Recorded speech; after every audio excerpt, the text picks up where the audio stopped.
महापुरुषों ने हमें आज्ञा दी, उपदेश दिया, सुंदर शिक्षा दी, बार बार समझाया कि ये मनुष्य शरीर बहुत दुर्लभ है। ऐसा शरीर पाकर के जो जगत की सफलता के काम किए या कर रहे हैं, या जिनको करने की हमारी उमंग है, ख्वाहिश है, तमन्ना है, जिनके लिए कोशिश करते हैं, वो सब व्यर्थ चले जाएंगे। हमें ऐसे अवसर जब आते हैं तब अपने परिवार में आते हैं, कुटुंब में आते हैं, घर में आते हैं, तो उनसे सुंदर शिक्षा लेना चाहिए, उनकी सकारात्मक शिक्षा को ग्रहण करना चाहिए। जैसे आज शंकर भाई की माताजी की 3री बरसी है, तो इस अवसर पर हमें भी इस बात को याद करना बहुत ज़रूरी है, क्योंकि बाद में मौका निकल जाने के बाद यदि याद करें कि पछतावा करें, फिर कोशिश भी करना चाहेंगे तो बन नहीं पाएगी, तो उस समय का पछतावा व्यर्थ चला जाएगा। जैसे सब लोग यहाँ से गए, जा रहे हैं, हम भी उसी तरीके से अचानक चले भी जाएंगे। ऐसा ये दुर्लभ शरीर दोबारा हम हमारी कोशिश से कैसे प्राप्त करेंगे, पता नहीं। कहाँ जन्म मिल जाए, किस योनि में चले जाएं। अवश्य ज़रूरी नहीं है कि मनुष्य शरीर में ही आए। अभी एक वाणी बोली गई कि जो अंजलि को नीर, जैसे जीवन कैसे घटता है, जैसे हथेली में लिया हुआ पानी, दोनों हथेलियों को जोड़ लें तो ये अंजलि हो गई, और इसमें पानी भर लिया। कितनी अंगुलियों को दबा करके भींच करके रखें, वो धीरे धीरे करके आधा आधा बूंद करके, थोड़ा थोड़ा करके, कण कण करके भी समाप्त हो जाता है, पानी रिस जाता है। इसी तरीके से ये शरीर जा रहा है। यहाँ आए थे मन और माया को जीत लेने के लिए, मन और माया के देश से जीत करके अपने घर में पहुंच जाने के लिए ये मनुष्य शरीर मिला। तो जब इनसे लड़ाई ठानने के लिए जब यहाँ भेजे गए, तो हमारे पास हथियार भी था। हथियार क्या था? श्वास रूपी तीर। सारे के सारे खाली चले गए, हमने उनका सदुपयोग नहीं किया। तुलसी तन पाई के भज लीजे रघुवीर, तन तर कस से जात है श्वास सरी खातिर। जैसे जो युद्ध भूमि में लड़ने के लिए जाते हैं या क्षत्रिय लोग अपनी पीठ पर तरकस बांध के चलते थे। भगवान राम की तस्वीर अपन नहीं देखते, वन में भी गए थे तो तरकस बांधा हुआ था, हाथ में धनुष। तो धनुष का क्या करेंगे जब तक बाण नहीं होंगे? तो बाण की जो वो एक लंबी लंबी टोकरी जैसी होती थी, उसको तरकस कहते हैं, तुणीर कहते हैं। उसमें तीर भरे हुए होते हैं, तो उन्हीं से जब मौका पड़ता है तो शत्रु पर वार किया जाता है। अब हमारा यह शरीर रूपी तरकस है, इसमें बाण भरे हैं श्वास के, और वो सारे श्वास हर समय एक के पीछे एक जा रहा है। 1 मिनट में औसत गति से जब हम श्वास लेते हैं तो 12 बार लेते हैं, 12 बार अंदर लेते हैं, 12 बार छोड़ते हैं। और इससे ज़्यादा भी हो सकता है, कम भी हो सकता है। जो योगी लोग होते हैं, साधक होते हैं, ख़ास तौर से जो प्राणों की साधना करते हैं, वो 10, 8, 6 श्वास भी कर देते हैं 1 मिनट में, कम करते करते दीर्घ श्वास लेते हैं। और जो कमज़ोर होते हैं, वृद्ध होते हैं, ज़्यादा मेहनत का काम करते हैं, भाग दौड़ करते हैं, तेज़ चलते हैं, तो उस समय श्वास तेज़ गति से चलते हैं तो 12 के बजाय 15, 16, 20 भी 1 मिनट में खर्च कर देते हैं। लेकिन खर्च करना ही पड़ता है, श्वास जाते हैं। केवल जिनका प्राणायाम सिद्ध हो जाता है वो प्राणों को उलट देते हैं, प्राणों की गति बहिर्मुखी रहती ही नहीं है, उनका श्वास का खर्च होना बंद हो जाता है। बाकी हम सब के श्वास रूपी जो हमारी पूंजी है वो ख़त्म हो रही है, इस तर्कस खाली हो रहा है। हमारा जो ये श्वास रूपी बाणों का जो तर्कस ये शरीर है, इसमें जो श्वास भरे हैं वो अक्षय पात्र नहीं है। ऐसे सिद्ध सूरवीर भी होते थे जिनका तर्कस अक्षय तुणीर होता था, यानी कि उनमें कभी बाण खत्म नहीं होते थे। लेकिन ऐसा हमारे साथ नहीं होने वाला है। हमारे को गिने गिनाए सांस मिले हैं, इसलिए संतों ने फरमाया तन तर्कस से जात है श्वास सरी का तीर, ऐसा नर्तन पाई के भजली जे रघुवीर। काम तो करना एक ही शोभा देता है, केवल मालिक का नाम लेना, उनके गुण गाना, उनकी बंदगी में अपना जीवन गुजारना। ये बात कहने का अधिकार हम सब लोगों को ठीक तरह से नहीं है, मुझे भी नहीं है, क्योंकि जिस बात का, जिस नियम का मैं पालन नहीं कर पाता, उसके लिए हम दूसरों को शिक्षा देने के अधिकारी नहीं हैं। तो जब अपन इसका पालन नहीं करते तो दूसरों को शिक्षा तो नहीं दे सकते, लेकिन महापुरुषों ने कहा दूसरों को शिक्षा देना भी नहीं है, हमारे मन को ही समझाना है। हमारा मन मान जाए तो हमारा तो पूरा ही भला हो जाएगा, जगत का भी कुछ अवश्य भला होगा। तो संतों ने हमेशा उपदेश अपने मन को दिया। अभी गोसाई तुलसीदास जी साहिब की वाणी विनय पत्रिका में से जो ली हुई, उसका पाठ किया गया। मन पछितई हैं अवसर बीते। अरे मन, इस अवसर का चले जाने पर, यानी ये शरीर जब तक हमारे पास है तब तक मौका है, तब तक हमारी नाव भी किनारे लगी हुई है। पार उतर करके एक कदम नाव से बाहर सूखी ज़मीन पर रख करके सागर से बाहर हो सकते हैं।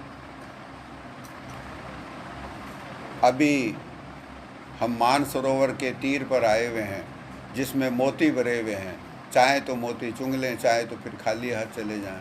इसलिए संतों ने कहा ऐसा अवसर जब चला जाएगा तो पछताना ही पड़ेगा। दुर्लभ देह पाई हरिपद बजु करम बचन और हुए। ऐसा अनमोल शरीर प्राप्त करके संतों ने कहा मन से, कर्म से, वचन से एक ही काम करना। ये नहीं कहा कि कर्म करने का मतलब है कुछ उपार्जन का काम कर लेना, कुछ अपना पेट का गुजारा हो जाए जैसा इंतजाम ज़रूर कर लेना। ऐसा क्यों नहीं कहा? ये काम तो हम करते हैं, हम तो इसको ज़रूरी समझते हैं। कुछ अंश में ये ज़रूरी है, लेकिन इसके लिए जी जान लगाने की ज़रूरत नहीं, क्योंकि देने वाला दाता बड़ा है। वो देता है, बिना कुछ किए भी देता है। हम उसके गुण नहीं गाते तब भी देता है, केवल उसके भरोसे रहे तो देता है। इसी शहर में मैंने नौकरी की और तब छोड़ दिया, और छोड़े हुए आज काफ़ी वर्षों, कई दशक बीत गए, तब भी उतना ही देता था, अब भी उतना ही देता है। तो संतों ने कहा उसके कर्म, वचन और ही से, कर्म से, वचन से और दिल से, यानी मन से काम तो एक ही करना जरूरी है, वही करना शोभादायक है, उसी में हमारा लाभ है। बाकी काम कहते हैं कि इससे इतना लाभ हो गया, वो हुआ कि नहीं हुआ, लाभ हुआ है। सवेरे की ओस है, उड़ जाएगी, वो लाभ टिकता नहीं है, होता है चला जाता है, आते जाते लक्ष्मी माया सब ऐसे। यश अपयश भी आने वाला, दुनिया की संपत्ति आने जाने वाली, धन संपत्ति आने जाने वाली, लक्ष्मी माता जी कभी किसी के पास टिक करके रहती नहीं है। तो उसके लिए नहीं ये सब कहा है कि इतना दुर्लभ शरीर आया तो इससे कुछ हासिल कर लें। हासिल यानी धन संपत्ति, मान बढ़ाई, दुनिया की वैभव, ऐश्वर्य, दुनिया का आराम, ये तो हम कितना करेंगे, कितनी ताकत लगा लें। हम जितने लोग यहाँ बैठे हैं, अपन आपस में विचार करें, कितनी भी ताकत लगा लें, और जो ज़्यादा समझदार हैं, ज़्यादा उद्यमी हैं, यानी कि ज़्यादा प्रयत्न करने वाले हैं, जिनके प्रयत्न सफल होते हैं, जिनके भाग्य भी साथ देते हैं, क्या वो भी लंका में रावण ने जितनी संपत्ति इकट्ठी की उतनी कर सकते हैं? हम कर धन दाम संवारे, अंत चले उठ रीते। उन्होंने बहुत लोगों को रावण ने छीन छान करके, ये कुबेर तो रावण की थी नहीं, रावण के बाप दादों की थोड़ी थी। रावण तो विश्रवा मुनि का पुत्र था, ऋषि मुनियों का पुत्र था, व्रति से राक्षस था, इसलिए राक्षस हो गया स्वभाव से। व्रति यानी उसके कर्म, स्वभाव, विचार ऐसे थे, राक्षस जैसे थे, वही काम किए हो गया। तो कुबेर की लंका को रावण ने, कुबेर को तो जब उसको पास ताकत आ गई तो कुबेर को खदेड़ दिया वहाँ से, हटो यहाँ से, तुम्हारी कब से लंका मेरी है। कुबेर बेचारा जान बचा के भागा। तो रावण ने छीन ली, और भी सब जगह से जहाँ जहाँ से जो भी मिलता छीन के इकट्ठा किया। सीता जी को भी उठा के ले गया। ये मेरा है, ये मेरा करते करते सोने की लंका खड़ी कर दी। लंका का परकोटा सोने का, उसके दरवाजे सोने के, उसके कूंटे कब्जे सब सोने के, हीरे पन्ने जड़े हुए। अब अंदर कितनी संपत्ति होगी उस पर चर्चा करने की ज़रूरत नहीं है, हम समझ सकते हैं कितनी होगी। हम करिदन दाम संवारे, अंत चले उठी रीते।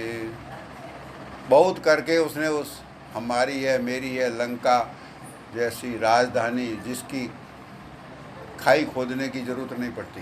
क्यों कि समुद्र की प्राकृतिक खाई बनी हुई है, कोई हमला करेगा ही कैसे, समुद्र पार करके आएगा कैसे। लेकिन आखिर में उसी लंका की रणभूमि में उसके सर और हाथ कटे हुए पड़े थे, बेशुमार सर हो गए थे, 10 के अनंत हो गए। उसके नाभि में अमृत कुंड था, एक काटते थे भगवान तो उसके पीछे एक और निकलता था, 10 काटते थे 10 नहीं निकलते थे, 20 भुजाएं थी वो काटते थे तो सारी नहीं निकल जाती थी। तो इस तरह से पूरी रणभूमि में दूसरे सैकड़ों हजारों अनगिनत राक्षस कटे हुए मरे हुए पड़े थे, और बीच बीच में अनगिनती उसके रावण के सिर और रावण के हाथ यानी भुजाएं कटी हुई पड़ी थी, और गीध और सयार और चील खा रहे थे। यह दशा हुई तो हम तो कितना भी ताकत लगा ले उतनी संपत्ति, उतना वैभव इकट्ठा कर नहीं पाएंगे। उनकी जब यह दशा हो गई तो हमारी क्या हो सकती है, उससे बुरी हो सकती है। अगर बुरी नहीं होती है तो ये गुरु महाराज की कृपा है जो बचा लेते हैं।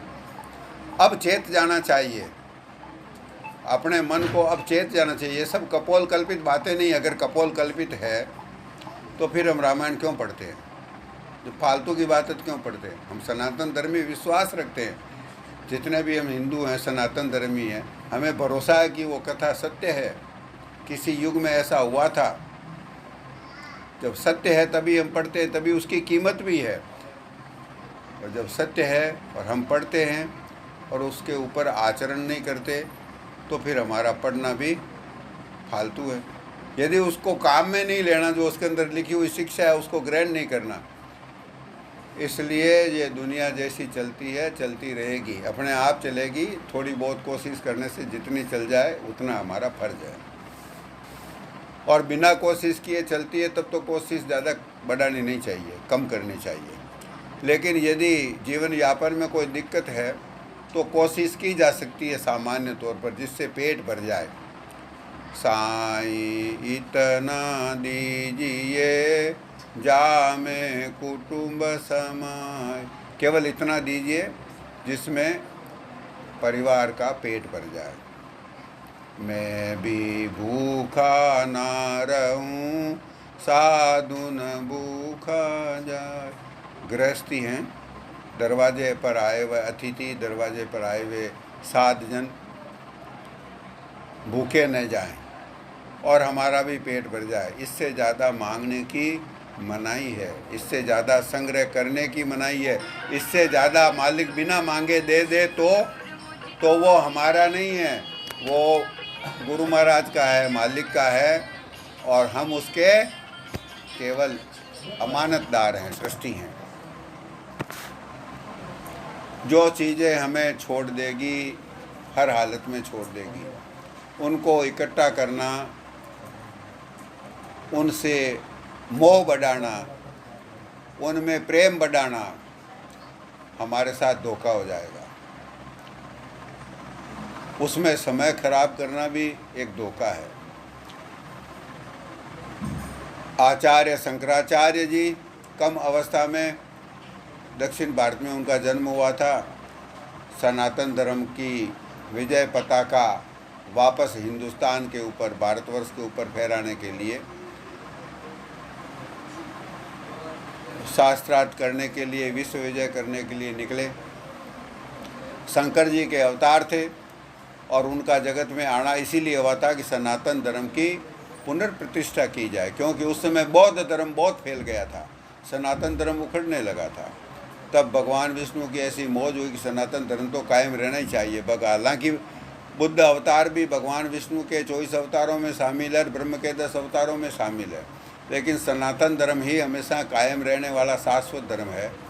इसलिए इसकी वापस प्रतिष्ठा होनी चाहिए। इस बात को लक्ष्य करके भगवान ने शंकर जी से कहा कि आप जाइए दुनिया में सनातन धर्म, वैदिक धर्म की वापस पुनर्स्थापना कीजिए। उन्होंने कहा कि भगवान मैं क्या करूँगा वहाँ जाके, वहाँ पे बौद्ध धर्म में ऐसे ऐसे आचार्य हैं, ऐसे ऐसे पहुँचवान लोग हैं जो आपके बराबर ताकत और क्षमता रखते हैं, तो मैं उसको कैसे उखाड़ पाऊँगा।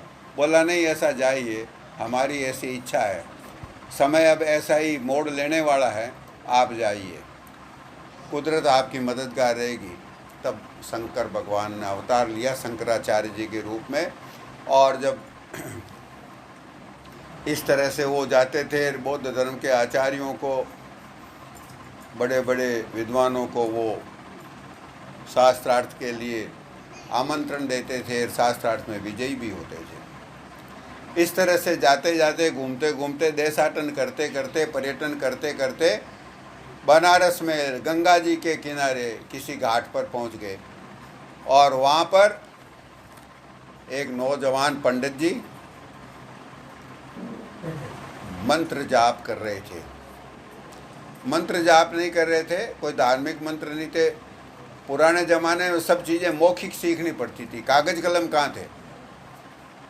भोजपत्र पे सरकंडे की कलम से लिखा जाता था, ये तो बहुत मुश्किल काम था। कहाँ से भोजपत्र लावें और फिर उनको गड़ा करके पानी में, उनका जो जाने वाला अंश है, गलने वाला अंश है, उसको निकाल करके जो पीछे बचता था पतले कागज़ जैसा, रेशमी कागज़ जैसा, वो हाथ लगाते ही कट जाता था, फिर भी उसके ऊपर लिखा जाता था। फिर उसको संग्रह नहीं किया जा सकता, मोड़ के तो जेब में रख ही नहीं सकते थे, मोड़ते ही टूट जाता था। तो ज़्यादातर विद्या श्रुत विद्या थी, यानी कि गुरु के द्वारा शिष्य को सुनाई जाती थी, सुनकर के शिष्य ग्रहण करते थे और रट लेते थे। सारे वेदों के मंत्र, उपनिषदों के मंत्र उस समय के योग्य शिष्यों ने रटे थे। ऋषि मुनियों के गुरुकुल में रटाया जाता था रोज़ सुबह सुबह उनको। तो इसी तरह से दूसरी विद्याएं भी रटी जाती थी। तो व्याकरण भी एक विद्या है, ज्योतिष भी विद्या है, आयुर्वेद भी विद्या है। तो व्याकरण में पाणिनि जी वे जिन्होंने संस्कृत का व्याकरण बनाया, अष्टाध्यायी के नियम बनाए, उन्होंने डुंकरण का नियम बनाए। व्याकरण का एक बड़ा नियम है। तो डुंकरण के नियम के श्लोक पंडित जी, एक युवा पंडित, नौजवान पंडित, गंगा जी के घाट के किनारे बैठे बैठे रट्टा लगा रहे हैं। शंकराचार्य जी गए गंगा में स्नान करने, वो पंडित बाहर बैठे स्नान करके आए हुए थे। घाट के पगोतियों पे बैठे बैठे डुंकरण के नियम पढ़ते हैं, भूल जाते हैं, गलत पढ़ लेते हैं, फिर पढ़ते हैं। शंकराचार्य जी ने कहा, देखा कि अरे देखो, ये नादान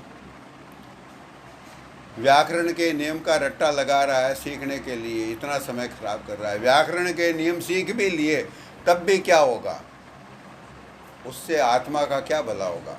दुनियावी विद्या सीख ली जाए उससे क्या भला होगा।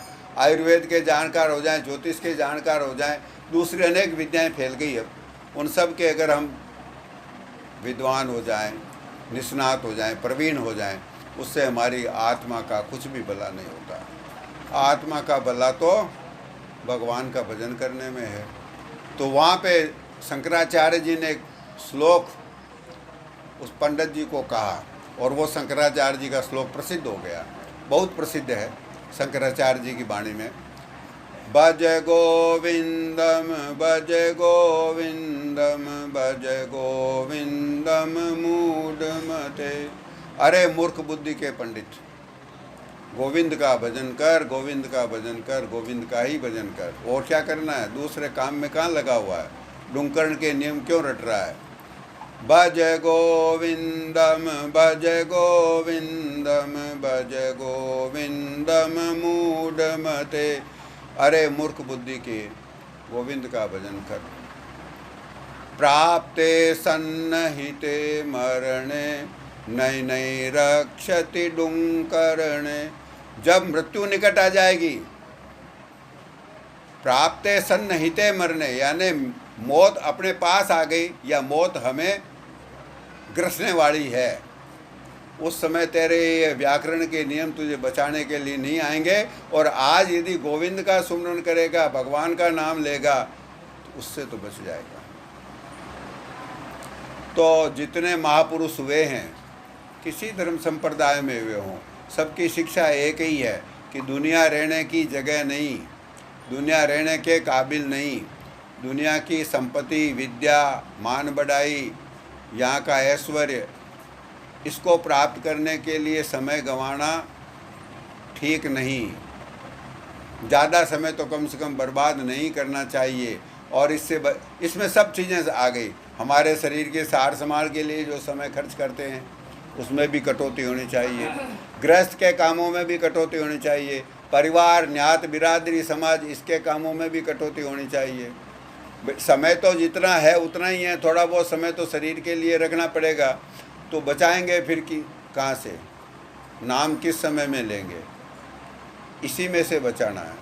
तो जितनी भी फालतू है वो सब में कटौती होनी चाहिए। नहीं तो फिर वो होगा हम करी धन दाम संवारे अंत चले उठ नीते।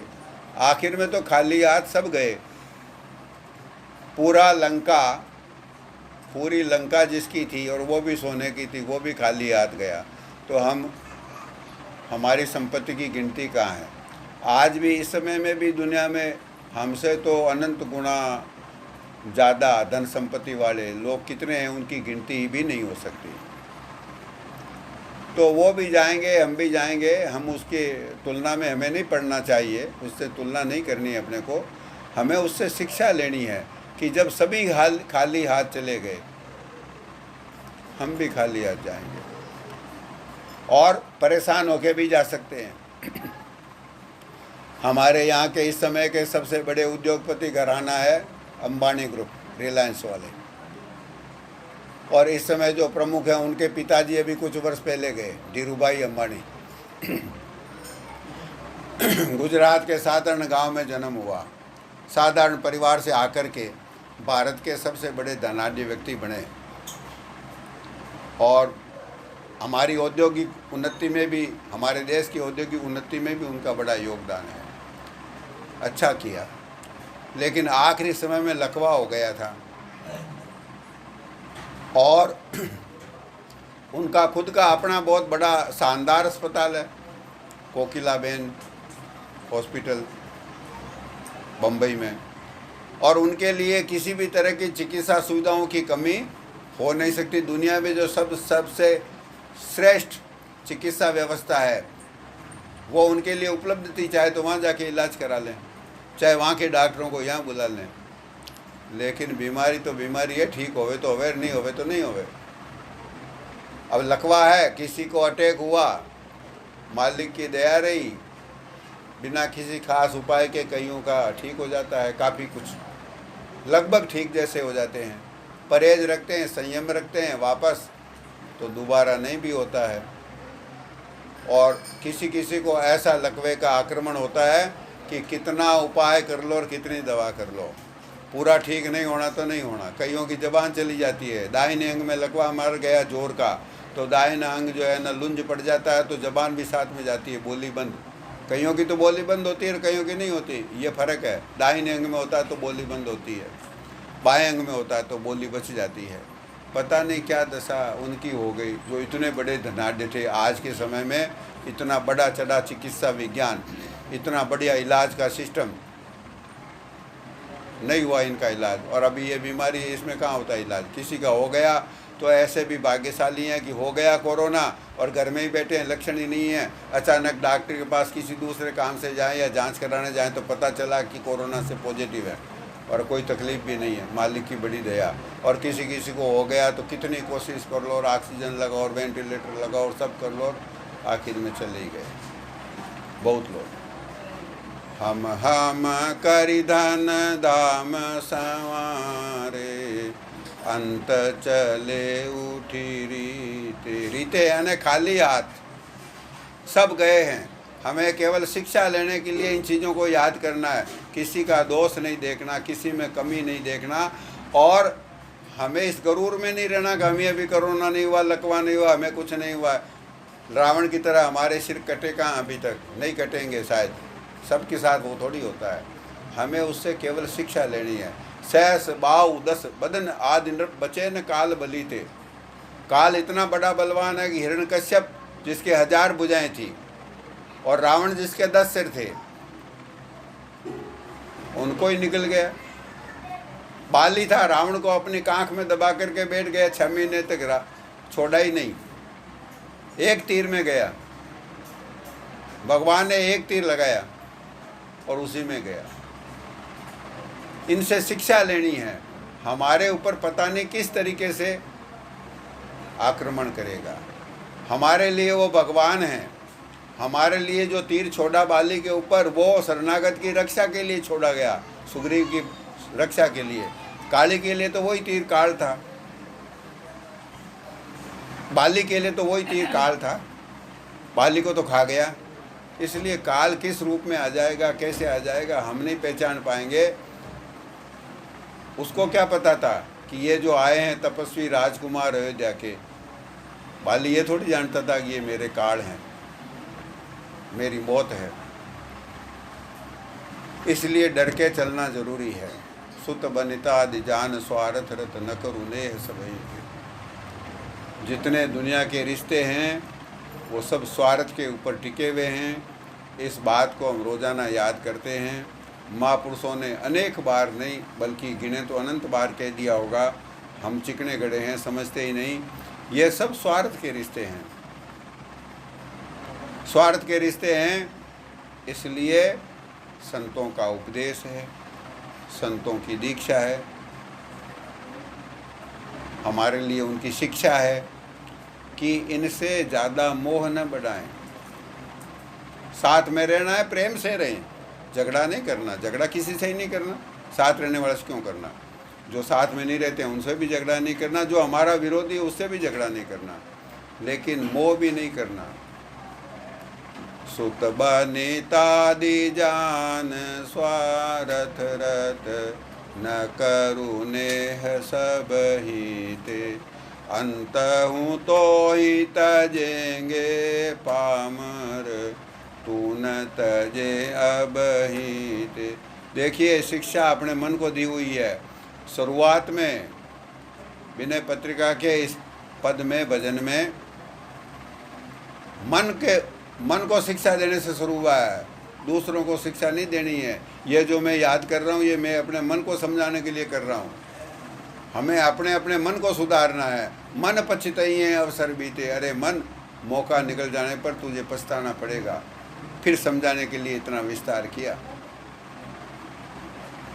आखिर में ये सब चीज़ें हमें छोड़ेगी कि नहीं छोड़ेगी, विचार कर लें। छोड़ेगी। चाहे हम इस चीज़ को राजी मन से स्वीकार करें, चाहे दुखी मन से स्वीकार करें, चाहे हम इसे स्वीकार नहीं करना चाहें, धोखे में रहना चाहें तो रह जाएं भले ही। बहुत लोग रह गए, हम भी हैं अभी तक धोखे में। इस धोखे से बाहर आना चाहें तो आ सकते हैं, नहीं आना चाहें तो कौन निकाल सकता है? कोई नहीं निकाल पाएगा। लेकिन छोड़ेंगे तो सही। यदि हम इस बात को याद नहीं करें, क्यों याद करें? हमारे मन को जो चीज़ अच्छी नहीं लगती है तो हमारे हित की, हमारे उपकार की बात है, लेकिन हम इसे याद नहीं करना चाहते क्योंकि इसमें तकलीफ़ होती है। क्यों छोड़ें, कैसे छोड़ें, छूट नहीं पाता। देखा जाएगा, ये तो सब कहने की बातें। होगा, बात सही है, देखेंगे, आगे से कर लेंगे ना हम भी भजन। हमारा मन ऐसे धोखा देता रहता है। कभी आगे तो आया ही नहीं, अगला सप्ताह किसी का आया नहीं, अगला महीना किसी का आया नहीं, अगला दिन किसी ने देखा नहीं। सब आज ही तो सब जाते हैं। जिस दिन कोई गया उस दिन तो वो उसका आज ही था। कल तो कोई मरता ही नहीं है, आज ही मरते हैं। तो जो करना है सो आज ही करना है। बाद में नहीं कर पाएंगे। बाद में करने का जो हमारा संकल्प है, कहते हैं ये शुभ संकल्प है, लेकिन नहीं, ये मन का धोखा है। धोखा है, मन ने इसको एक शुभ आवरण दे दिया, अच्छा मुलम्मा चढ़ा दिया, इसके ऊपर माड़ी पन्ना चढ़ा दिया धोखे के ऊपर। कल से करेंगे, अब भजन करना है, कल से ज़रूर करेंगे, अब तो करना ही है, थोड़े दिन की बात है। ये थोड़े दिन की बात, ये अच्छे काम में रुकावट है। आज करें, अब से करें, इसी समय से गुरुदेव को याद करना शुरू कर दें। दुर्लभ देह पाई हरिपद बजू, कर्म वचन और हीते, मन से यानी हृदय से, दिल से, कर्म से यानी जो हम काम क्रिया रूप में करते हैं उससे, और वाणी से यानी जबान से बोल करके। 3 तरह से काम किया जाता है, तन मन और वचन से। तीनों से बस एक ही काम करना है, हरिपद भजू। ये दुर्लभ शरीर मिला, भगवान के चरणों का भजन कर लें, मन से, वचन से और दिल से। नहीं तो सब लोग जो खालियात गए, हम भी जाएंगे। अब नाथ ही अनुराग जाग, जड़ त्याग दुरासा जीते। हम कहते हैं दुरासा, संतों ने उपदेश दिया दुरासा छोड़ो।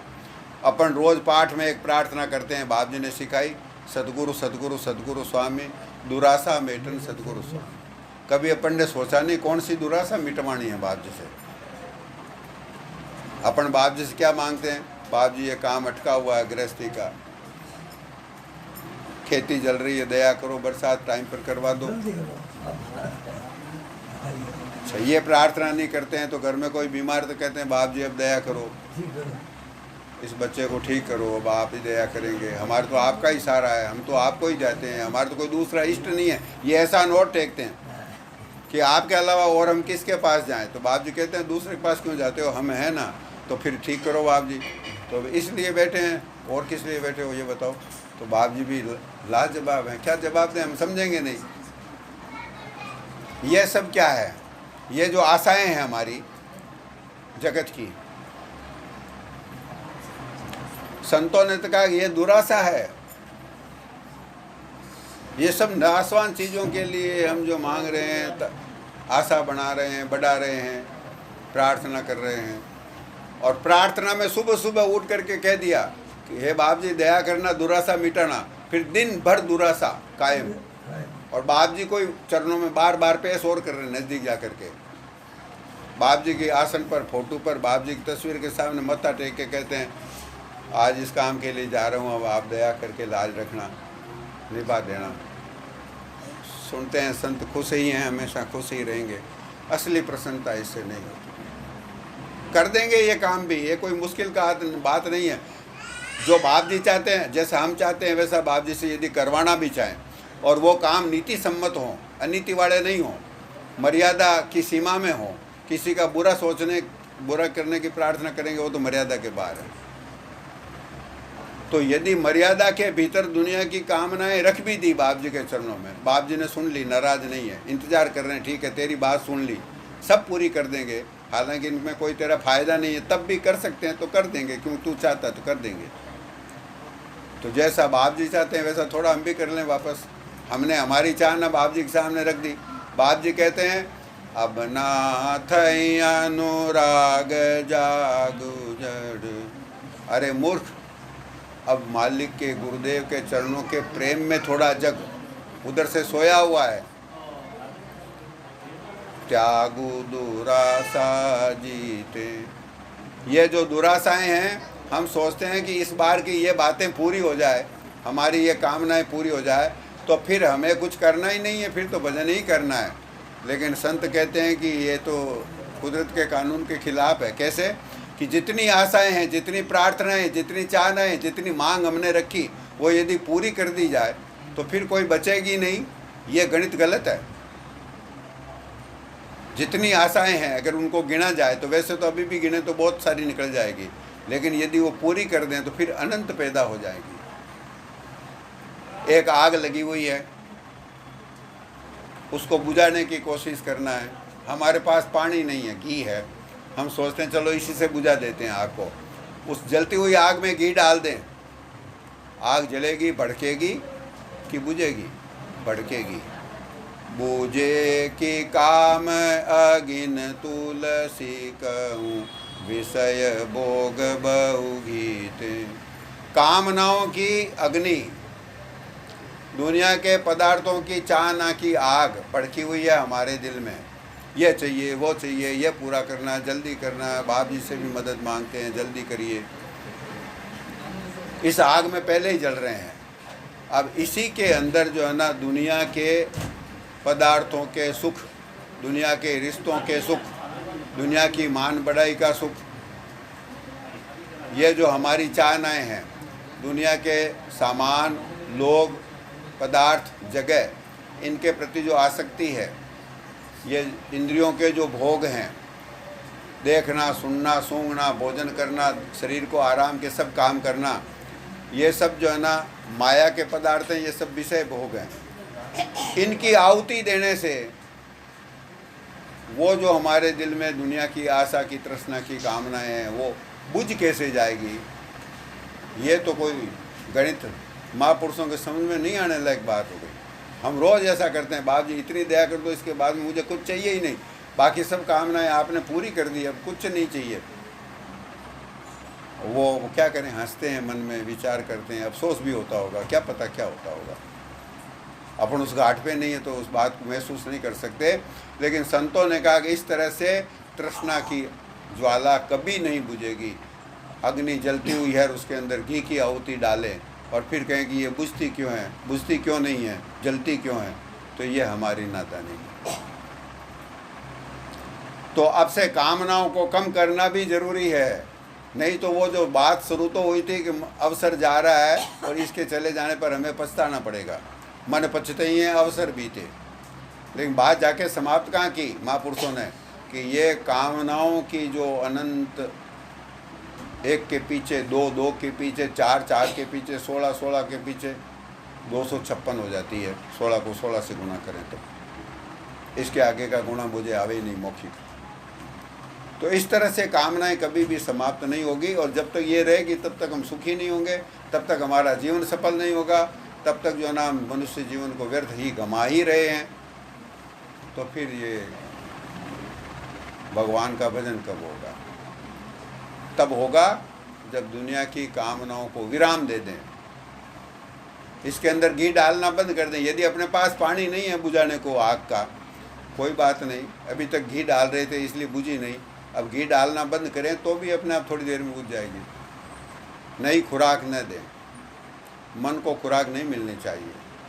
मन को खुराक मिलने से मन हो गया मजबूत, मन हो गया हमारे से ज़्यादा सूरवीर, मन हो गया हमारे से ज़्यादा प्रबल, हम पढ़ने लग गए कमज़ोर। क्यों? हमें खुराक नहीं मिलती।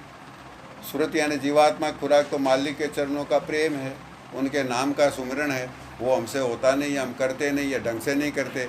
तो हमारी आत्मा तो हो गई निर्बल, मन हो गया मगरूर, ज़्यादा मजबूत, इसलिए लड़ाई में हम हार रहे हैं। तो मन की खुराक बंद करना है, कामनाओं की आग में घी की आहुति देना बंद करना। अब से नई कामना दुनिया की न उठे, कोशिश करें, प्रार्थना करें, इसके लिए प्रार्थना करें। इसके लिए यदि मदद मांगेंगे तो बाप जी खुश होकर मदद करेंगे। बाप जी मेरा मन बहुत जबर है, मगरूर है, ताकतवर है, मेरे समझाने से भी नहीं मानता, गुरुदेव दया कीजिए, मेरा मन सुधर जाए, जैसी मेरे पर रहम कीजिए, कृपा कीजिए कि ये मेरा मन सुधर करके आपके नाम के सुमरण में लगे, आपके चरणों के प्रेम के रंग में रंग जाए, ये आपके चरणों को छोड़ करके कहीं इधर उधर जावे ही नहीं।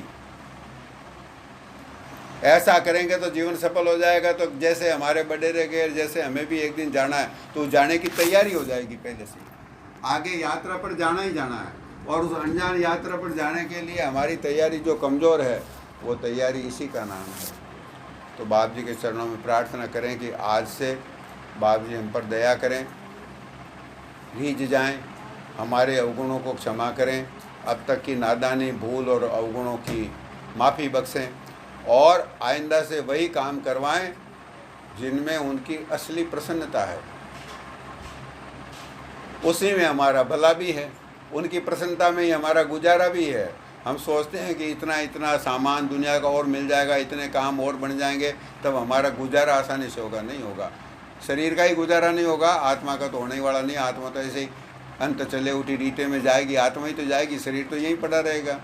जब शरीर छोड़ करके आत्मा रवाना हो जाएगी, ये जीवात्मा हमारा ये तन छोड़ देगी, फिर ये मकान भी छोड़ देगी, शरीर तो यहीं पड़ा रहेगा। उस समय जाएगी तो आत्मा, यात्री तो आत्मा है, पथिक तो आत्मा है। तो इस तरह से खाली हाथ न जाना पड़े, इसके लिए बाप जी दया करें, हमें सुंदर समझ दें, सद्बुद्धि दें और हमारे दिल से दुराशा को निकाल दें। जगत की आशा ये खोटी आशा है, दुराशा है। प्रार्थना तो हम रोज़ करते हैं लेकिन अनजाने में कर लेते हैं, इसलिए आज तक दुराशा मेटने के लिए कुछ बाप जी की तरफ से भी दया बाप जी करते हैं, तो हमें तो पता ही नहीं दुराशा क्या चीज़ है। हम तो दुराशा करके ही दुराशा मिटवाने का प्रार्थना करते हैं, दुराशा की ही प्रार्थना करते हैं। तो ये दुराशा मिट जाए, इसी प्रार्थना के साथ मेरा